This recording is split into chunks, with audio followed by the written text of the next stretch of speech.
amigos, meu nome é João Antônio de Souza Filho, estou aqui para mais um vídeo, dessa vez não sobre o louvor, mas nós estamos tratando do mundo espiritual, porque as pessoas estão muito, digamos, preocupadas com o que acontece no estado do Rio Grande do Sul, que na realidade é um estado onde as trevas dominam muito. E as trevas têm ocupado muito espaço. Mas a igreja também tem ocupado o seu espaço. E aqui no estado tem uma peculiaridade. A igreja parece, não estou me aventurando a condenar os demais estados, parece ser mais pura, mais genuína. Porque toda igreja que cresce no meio da dificuldade, toda igreja que cresce no meio de problemas, sejam culturais, sejam problemas religiosos, como é o nosso caso aqui, ela tende a ser mais genuína, com uma mensagem mais pura, sem o oba-oba, sem o reteté tão comum nas demais igrejas.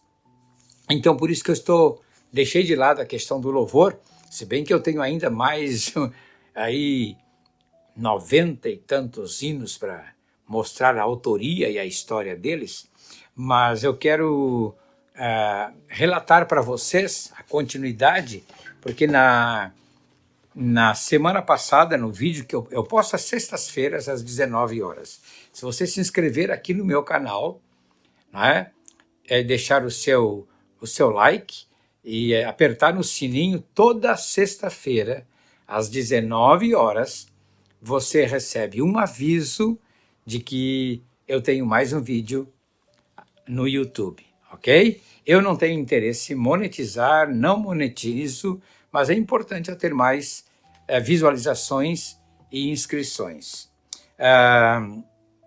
Na semana passada, nós abordamos a questão dos espíritos territoriais, porque eu convivo no meio de teólogos da minha denominação que não creem nisto, não creem em espíritos territoriais.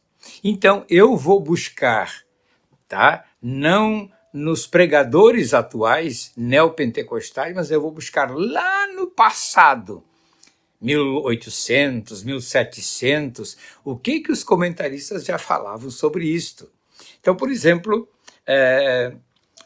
eu citei aqui o caso do Dake, na Bíblia dele, não é? Eu citei o caso do Ryrie, também na Bíblia comentada dele, e hoje eu quero citar o texto de Deuteronômio 32:8, que diz: quando o Altíssimo distribuía a herança às nações, distribuiu-as conforme o número dos filhos de Israel. Isso diz as nossas Bíblias.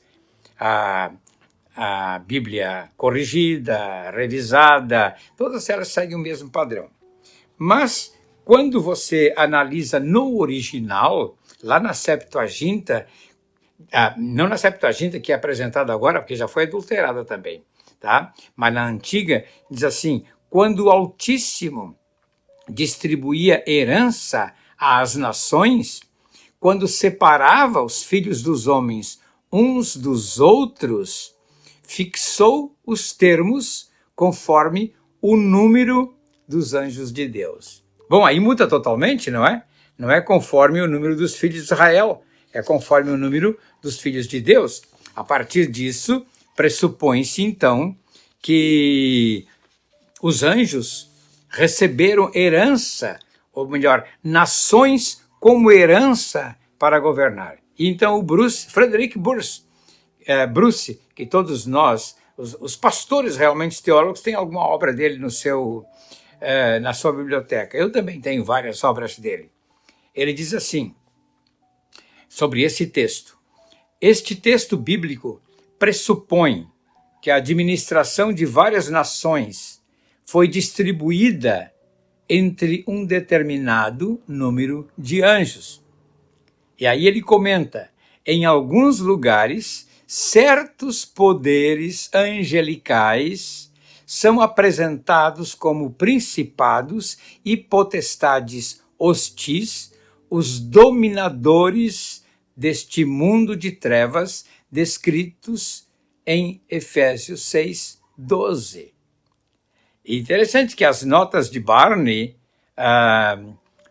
Barney, se você olhar aqui em cima do meu vídeo, você vai ver aquela coleção ali, corzinha de palha com uma faixa marronzinha no meio. É Barney, exatamente. 1870 foi publicada esta coleção.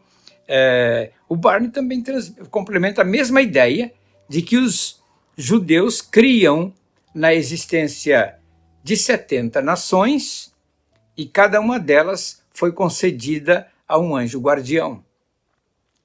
Mas aí Satanás usurpou, através da queda de anjos, isso que eles dizem, usurpou o direito de governar essas nações, roubou essas nações para ele e governa essas nações.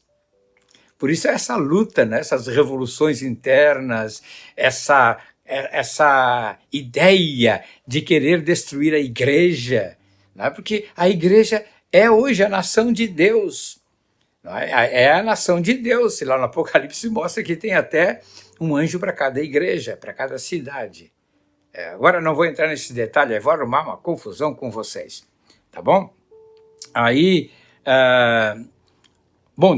Efésios 6:12, todos vocês conhecem, porque a nossa luta não é contra carne e sangue, e sim contra os principados e potestades e dominadores deste mundo tenebroso. E aí o Tom White, no seu livro The Believer's Guide to Spiritual Warfare, que seria assim o manual do crente para a batalha espiritual, diz que esta passagem é um retrato da autoridade do inferno. Porque ele diz, são 4 níveis de autoridade no mundo espiritual. Principados, a palavra principado ali no seu texto bíblico é arcai, é dali que vem a palavra arcebispo.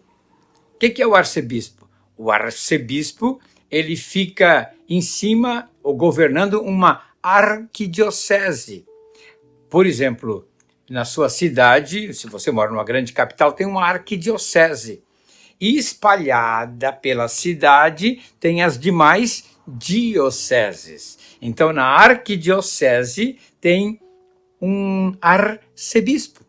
E nas dioceses tem um bispo. Então, significa que o arcebispo e os seus bispos, eles governam espiritualmente aquela igreja. Tá? Então, isso mostra uma cúpula maior, não é? Uma cúpula. Daí vem a palavra arquidiocese. Aí a segunda palavra que diz ali potestades ou autoridades, ali é exousia, que tem uma conotação sobrenatural e natural ao mesmo tempo. Então, na concepção apostólica, havia forças sobrenaturais que ficavam por trás da estrutura governamental humana. É interessante observar isso, né? E, em terceiro lugar, aos poderes, ou dinamis. Esses poderes presume que operam dentro de países e nas culturas, influenciando uma sociedade. Poderes, eles entram dentro das culturas. E em quarto lugar, forças espirituais da maldade, que são esses, eu digo assim, demônios rasteiros, os espíritos que afligem as pessoas, por exemplo, espírito de engano, adivinhação, sensualidade, rebelião, medo, mal-entendidos, que são disseminados por esses demônios de baixa categoria que operam em todas as cidades. Tá? Então, muito interessante a gente observar isso, tá bom? Na semana que vem, eu vou tratar sobre a questão de como você pode identificar os poderes espirituais de sua cidade, especialmente naquelas cidades que têm obeliscos. E eu vou mostrar a origem dos obeliscos lá na Bíblia, lá em Jeremias, e vou mostrar como os obeliscos representam um símbolo satânico fincado em cada cidade. Bem, não esqueça de se inscrever aqui, deixar o seu gostei, não gostei, fazer o seu comentário. Aliás, no último vídeo, gostei, teve muitos comentários. Isso aí para o algoritmo, né? O algoritmo do YouTube é muito importante, porque eles veem o seu canal como um canal importante. Eu não tenho muitos inscritos, mas às vezes eu ligo aqui o YouTube e logo aparece a minha imagem de cara, por causa dos algoritmos. Então, a gente precisa disso aí, essa colaboração de vocês, tá bem? Muito bom. Deus abençoe a sua vida, que sejam abençoados em tudo.